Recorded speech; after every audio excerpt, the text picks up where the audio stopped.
Assalamualaikum warahmatullahi wabarakatuh.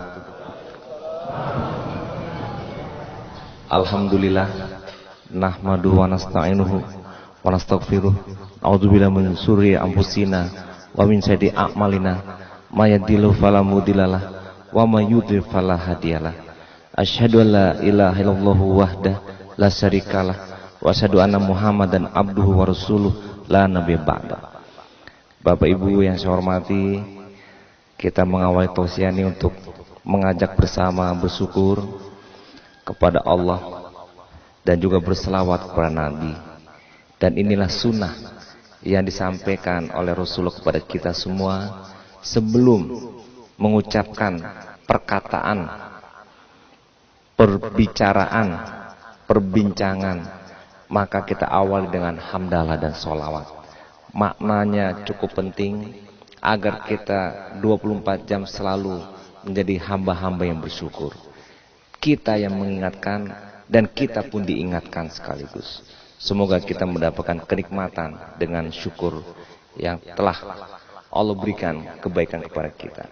Bapak Ibu yang saya hormati, judul tausiah pada hari ini adalah bahaya miras dan judi.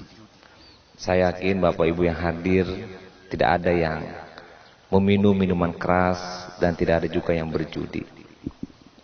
Tapi mungkin ada orang dekat kita yang mencoba-coba, yang kemudian juga melakukan kecil-kecil dengan pembenaran-pembenaran untuk pergaulan, pembenaran-pembenaran untuk menjaga rasa hati teman, atau mungkin gaya-gayaan, atau mungkin maksud-maksud lain. Tapi dalam Al-Quran, hadis Nabi cukup banyak yang intinya perbuatan itu dilarang. Saya bertemu dengan kepala BNN provinsi, yaitu berkaitan dengan narkoba, bahaya besar. Kita telah menyatakan perang. Ternyata orang yang narkoba itu juga sebagian diawali dari yang kecil-kecil. Juga dia mengawali dengan meminum minuman keras, dan juga biasanya beriringan dengan judi atau perbuatan-perbuatan lainnya yang setara, yang sama kejahatannya ataupun haramnya di sisi agama kita. Oleh karena itu Bapak Ibu yang saya hormati, saya sebutkan dalam satu surat Al-Quran, surat Al-Maidah ayat 91. A'udzubillahi minasyaitonirrajim. Innama yuridu syaitonu ayyuki'a bainakumul adawata wal bagdo'a fil khamri wal maisir wa yasuddakum an zikrillah wa anis sholah fahal antum muntahun. Shadaqallahul azim. Ayat ini artinya adalah sesungguhnya lewat minuman khamar dan judi. Jadi langsung Allah menyebutkan khamar dan judi. Setan ingin menjerumuskan kamu dalam permusuhan dan juga kebencian sesama kamu. Sudahlah setan ikut campur dengan perbuatan kita. Permusuhan terjadi di antara kita. Kebencian terjadi pula di antara kita. Dan bahkan menghalang kita untuk berzikir, untuk beribadah dan sholat kepada Allah. Bapak Ibu, kita coba memperhatikan beberapa tindakan-tindakan pidana, baik di dalam negeri ataupun di luar negeri. Itu pidana-pidana tersebut sebabnya banyak karena juga mereka yang melakukannya dengan mengawali meminum minuman keras. Di Eropa, di Amerika minuman keras bebas.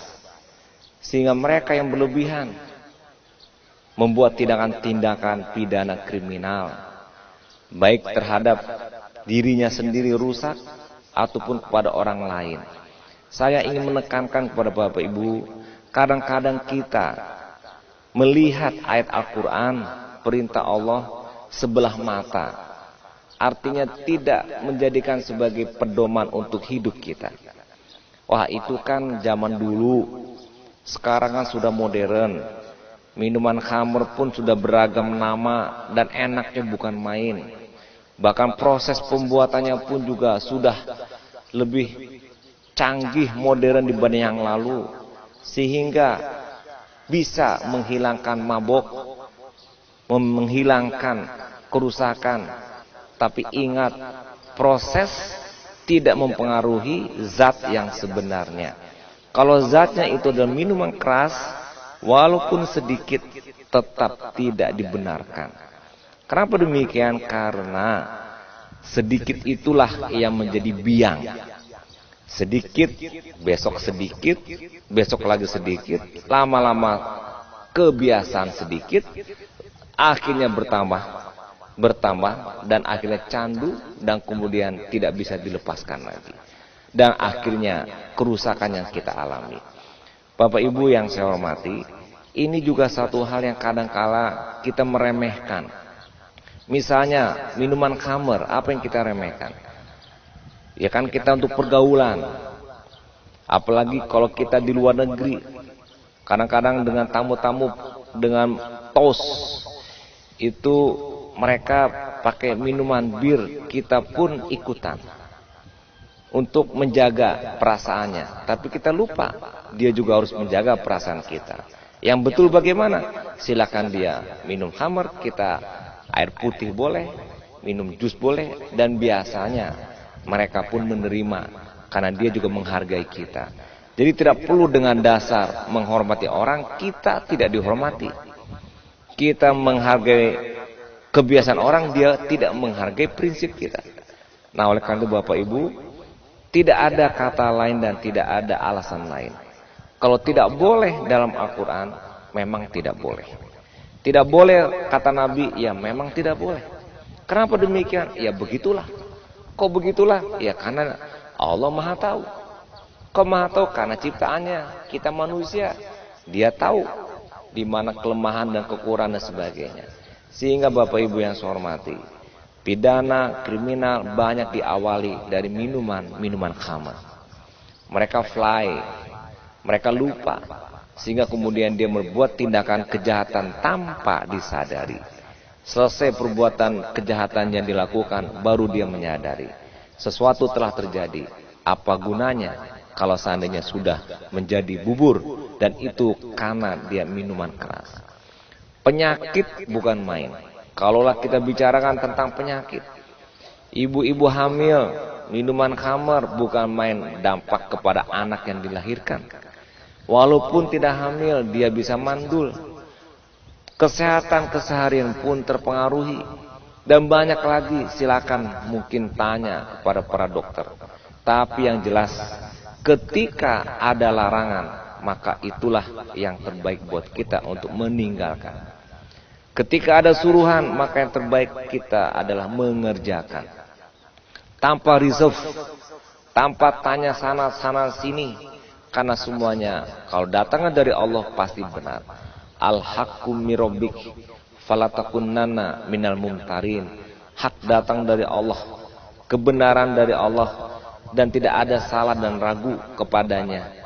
La raiba fihi, tidak boleh ragu kepadanya.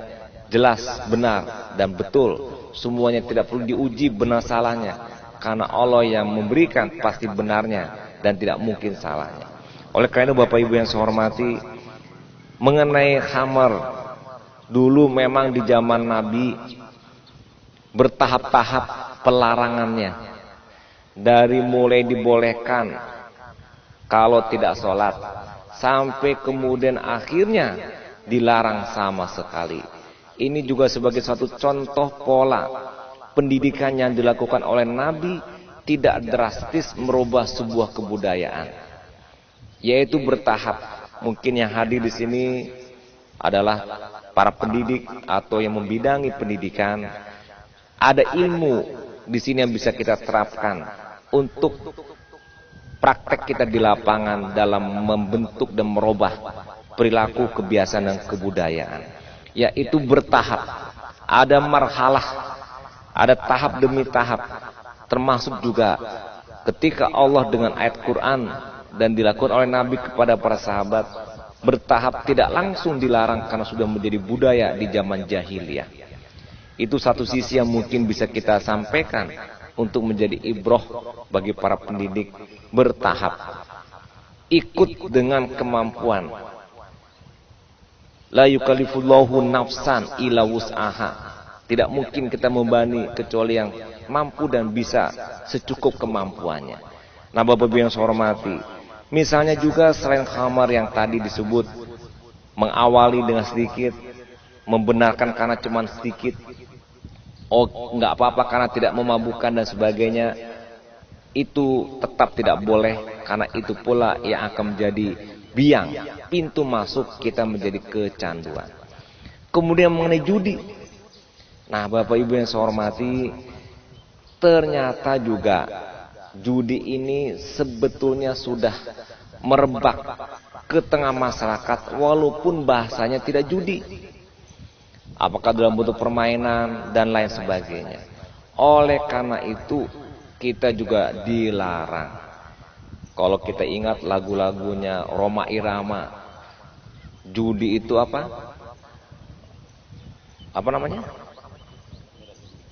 Judi itu membuat ya haram satu. Terus judi itu sengsara, ya. Judi itu tidak buat kita untung lah begitu. Pokoknya apapun judi itu ujungnya nggak enak aja. Lah lucunya kan begini Bapak Ibu. Udah jelas nggak enak, tapi orang ngerjain juga. Miras berpenyakit membuat kita tidak sehat, dikerjain juga. Ya itulah namanya manusia. Oleh karena itu pula ada tempatnya nanti di akhirat. Ada surga, ada neraka, tinggal pilih. Ada fujuroha wa taqwaha. Ada hak, ada batil. Dan itulah kenyataan dalam hidup kita. Makanya diadakan syaitan dan iblis mengganggu kita. Sehingga kemudian berbuat sesuatu, membenarkan yang salah, menyalahkan yang benar, mengabur-ngaburkan yang jelas. Begitu kerjanya.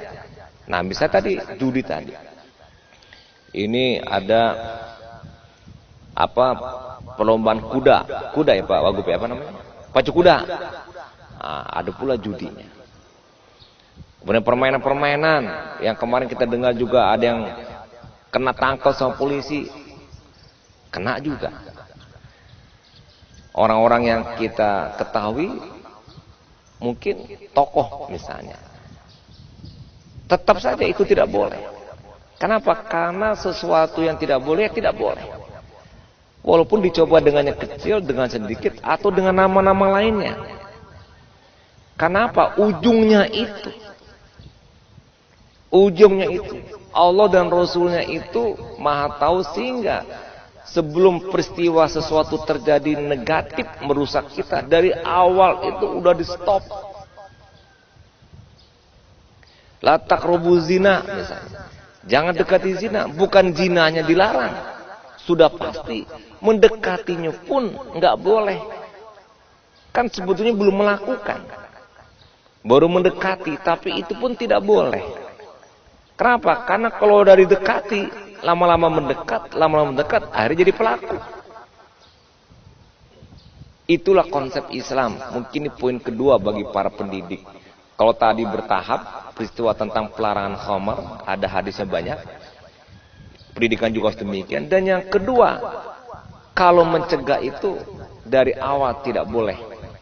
Sehingga jangan biarkan anak kita, siswa kita diberikan peluang untuk berbuat tidak baik dengan membenarkan ayo anak remaja mah padian lah ada baado.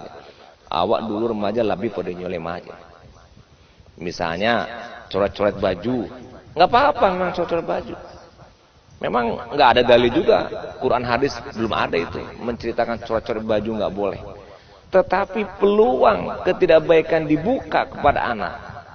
Nanti yang kedua dikerjakan, yang ketiga dan keempat dikerjakan aja. Ya sudah dari awal saja nggak boleh. Yang kebenaran nggak boleh aja, jangan diberikan ruang. Karena dengan diberikan ruang, maka akan terbuka yang kedua ketiga. Karena begini Bapak Ibu. Kata-kata fujur ya, itu juga kata-kata yang menunjukkan proses. Seperti contoh orang berdusta. Satu diberikan peluang dusta, maka yang kedua, yang ketiga, yang keempat dia dusta terus. Contoh, bakot lambe macet pak, apa adanya udah macet deh. Memangnya dari rumahnya lah talambe pai, tapi alasan macet. Ditanya yang kedua, di mana macet? Di Kampung Kelawi. Alat tuh yang kedua tuh. Ditanya yang ketiga, bakot macet? Oto Belangga. Sudah tuh tanya lo yang kampe, Oto Belangga, Oto Avanza tadi. Jua tuh di Innova. Aba orangnya. Ayo. Aduh, dua orang badan juga kepalanya berpisah. Tentu berpisah nah. Atau nyutanya lihat. Macet tadi. Rami yo je. Ketika buat tanya tiba kawannya. Dari mana tadi? Dari Kampung Kelawi macet. Enggak ada macet tuh. Nah, karena jadi kalau berbuatan tidak baik itu diberi satu, jadi dua, jadi tiga, begitulah syaitan. Lebih bagus gimana? Mapa ambo yu telambe. Ba yu ambo tadi telambe jago. Misal bisa ambo kan roba. Ketika kita punya alasan, maka pada saat itu pula kita menutup diri menjadi baik. Ketika kita membuat alasan, pada saat itu pula kita tidak akan menjadi berubah. Ketika kita membuat alasan, maka pada saat itu dia menyetop diri untuk selalu berbuat tidak baik. Jadi Bapak Ibu, cirinya kalau orang punya alasan banyak, itu ciri orang yang tidak mau berubah. Ciri orang yang tidak ingin menjadi lebih baik. Sebetulnya kalau alasan itu bisa dibuat. Bapak Ibu kalau mau butuh alasan bisa datang ke saya. Saya bisa kasih 1001 alasan untuk membantu ibu-ibu beralasan. Bisa. Bakot lambe, iko itu segala macam. Bakot dasase keraju, iko itu bisa dibuat. Bisa kita ciptakan alasan. Kalau itu yang kita buat, maka kita tidak akan pernah maju, tidak akan pernah berubah. Nah, baik Bapak Ibu yang saya hormati. Kemudian dalam hadis Nabi, banyak sekali yang bercerita tentang khamar, tentang judi. Man mata mutminu khamrin laqiyallaha wa huwa ka'abidi watsan. Hadis riwayat Tabrani. Jadi barang siapa yang meninggal dunia dalam kondisi sebagai peminum arak khamar tadi, ia akan menemui Allah seperti penyembah berhala. Allah jali akibat. Bukan main dasar. Disamakan dengan penyembah berhala musyrik. Tempatnya taulah di akhirat, tidak mungkin di surga. Kemudian hadis yang lain disebutkan, la yashrabanna nasun min ummati al-khamra yusammunaha bi ghairi ismiha. Hadis riwayat Ahmad. sungguh akan ada sekelompok umatku yang meminum-minum arak, akan tapi mereka menamakannya dengan nama-nama lain. Aiko taraso diambu. Waktu ambu di DPR, pai keluar negari banyak. Kawan-kawan kadang-kadang pai ketampe minuman yang di situ bukan main. Diolahnya dengan beragam proses sehingga beragam rasa, berjuta-juta rasa. Dan mereka menikmati. Namanya macam-macam. Ya namanya mungkin beribu nama juga. Rasanya berjuta rasa. Tetapi dasar cuma satu. Dia adalah minuman keras. Nah, Rasulullah sudah memprediksi bakal terjadi kondisi yang demikian. Oleh karena itu, mohon dijaga juga. Saya juga melihat ada minuman-minuman yang tersebar di masyarakat yang katanya itu nggak apa-apa, tapi sebetulnya 0, sekian% dari minuman khamar juga. Mohon itu tidak usah diminum. Walaupun cuma 0, sekian tetap ada mengandung suatu tidak baik. Ibaratnya apa Bapak Ibu? Air putih berasia. Setetes 0,0 sekian air banda, air got air banda ya. Air banda ya. Masuk, lain boleh diminum apa? Bapak Ibu, nak minum? Tidak mungkin. Acu itu pululah. Walaupun 0,000 sekian masuk air banda, air kumuah ke dalam minuman awak, tidak kau minuman. Ikut contohnya. Kemudian Bapak Ibu yang saya hormati, Ini hadis yang terakhir. Man syaribal khamra lam tuqbal lahu salatu arba'ina sobahan wa in mata dakhalan nar fa in taba taballahu alaihi. Hadis riwayat Ibnu Majah. Ini hadis sahih. Barang siapa minum khamar dan mabuk, tidak diterima salatnya 40 kali, dan jika meninggal maka dia masuk neraka. Jika dia bertobat, Allah akan menerima taubatnya. Baik Bapak Ibu yang saya hormati, semoga kita tidak termasuk orang yang mencoba-coba untuk meminum minuman keras walau sedikit pun, dan itu berdampak negatif buat kita. Dan juga jangan mencoba-coba walaupun sedikit main judi, mungkin jumlahnya perak-perak aja nggak juta-juta, tapi apapun bentuk namanya, permainan apapun, marilah kita hindari. Semoga kita tidak termasuk orang yang merugi, yang tadi disebutkan oleh hadis Nabi, kita mendapatkan ketidakbaikan baik dunia dan akhirat. Sekian dan mohon maaf. Assalamualaikum warahmatullahi wabarakatuh.